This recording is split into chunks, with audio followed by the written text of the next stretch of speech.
अस्सलाम वालेकुम। क्या हाल चाल है गाइस, ठीक हो?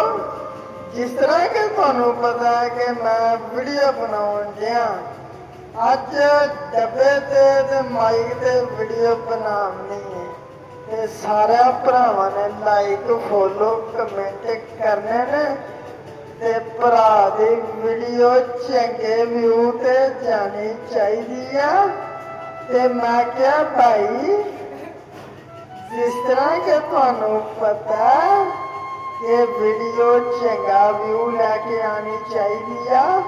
मैं बड़िया वीडियो अगे भी पा चुकिया, आखिरी तो आखिरी वीडियो मेरी आ रही है ते टेंशन नहीं लैनी मेरे भरावां ने। ते सपोर्ट तुन के करनी है ते बाकी शरीकां दी ऐसी दी तैसी।